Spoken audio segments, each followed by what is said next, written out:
जय भोलेनाथ। आज मैं आपको भोलेनाथ की एक बहुत अच्छी कहानी सुनाती हूँ। उम्मीद करती हूँ कि आपको पसंद आएगी। कहानी इस प्रकार है कि एक तलहटी गांव में गोपाल नाम का लड़का रहता था। वह खेतीबाड़ी करके अपने परिवार को चलाता था।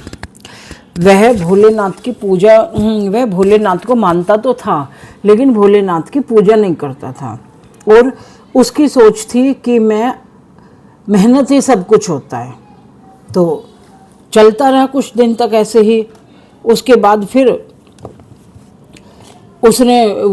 वह भोले अपना काम करता रहा। कुछ दिन के बाद में गांव में सूखा पड़ गया। उसने कहा कि कोई बात नहीं। गांव वाले कहने लगे कि आप तो भोलेनाथ को मानते ही नहीं हो, तो फिर आप कैसे मानोगे। लेकिन उसने कहा कि नहीं, मैं भोलेनाथ को मानता हूँ बट भोलेनाथ की पूजा नहीं करता हूँ। और उसने कहा कि हे प्रभु, मुझे माफ़ करना, मैं आपकी पूजा नहीं करता हूँ, लेकिन मन नहीं करता मेरा, पर मैं आपका भक्त बहुत बड़ा हूँ। एक बार वह पहाड़ों पर तो रात में भोलेनाथ प्रकट हुए और उसने कहा कि आप ऊपर तलहटी गांव है एक, वहाँ जाकर एक गुफा मिलेगी आपको, और उस गुफा में आपको अपने हर चीज़ का जवाब मिल जाएगा। अब गोपाल ने सोचा कि गोपाल वहाँ चला गया। जाने के बाद में उसने देखा कि एक साधु वहाँ बैठे हुए हैं, और उसने उनसे पूछा कि मैं भोलेनाथ को मानता तो बहुत हूँ, लेकिन मैं पूजा नहीं करता हूँ उनके।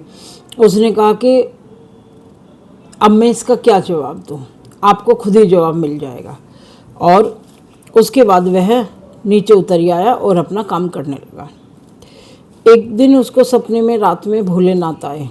उन्होंने कहा कि एक गुफा है और वहाँ कुछ सामान रखा हुआ है, आप उठा लेना जाके कल।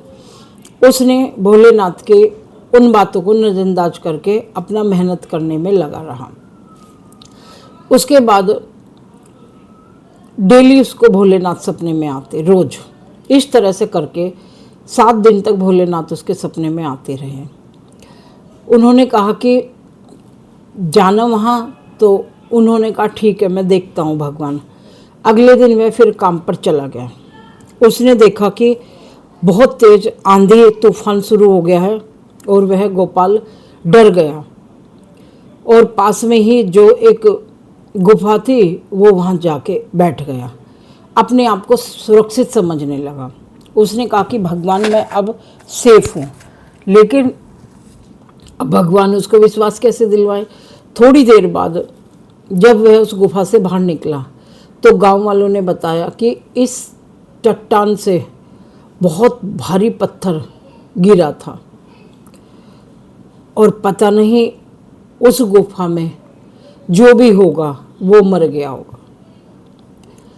तो गोपाल को याद आया कि उस गुफा में एक साधु जी थे और मैं भी था, तो मैं तो ठीक हूँ बिल्कुल, और साधु जी भी ठीक है। तो फिर गांव वालों ने कहा कि गोपाल, तुम्हें भोलेनाथ ने बचाया है। जो वो साधु थे ना, वो साधु के रूप में भोलेनाथ ही थे। पत्थर गिरा है, बहुत नुकसान हुआ है, लेकिन भोलेनाथ ने आपको सुरक्षित करके आपकी जान बचाई है। तब फिर गोपाल ने हाथ जोड़कर भोलेनाथ से मंदिर में गया, नहा धोकर जल लेकर गया और एक दीपक जलाया और भोलेनाथ को हाथ जोड़कर बोला, हे भोलेनाथ, हे प्रभु, हे शिव शंभु, हे तीनों लोक के स्वामी, आज आपने मेरी रक्षा करी है। आज मुझे अपनी गलती का एहसास हो गया कि आप हैं, और मैं आज से आपकी पूजा पाठ में मन लगाऊंगा, मेहनत से काम भी करूंगा और आपका पूजा पाठ भी मन से, तन मन धन से करूंगा। भोलेनाथ आशीर्वाद देकर लुप्त हो गए। तो दोस्तों, तब से उसका विश्वास भोलेनाथ में जम गया और वह भोलेनाथ की पूजा करने लगा। मेहनती तो था ही। इस तरह से उसकी ज़िंदगी और गांव वालों की ज़िंदगी बदल गई, और वह खुशी से अपना दिन बिताने लगे। तो ऐसी होती है भोलेनाथ की कृपा। तो दोस्तों, अगर आपको कहानी अच्छी लगे तो प्लीज़ लाइक और सब्सक्राइब करना। जय भोलेनाथ।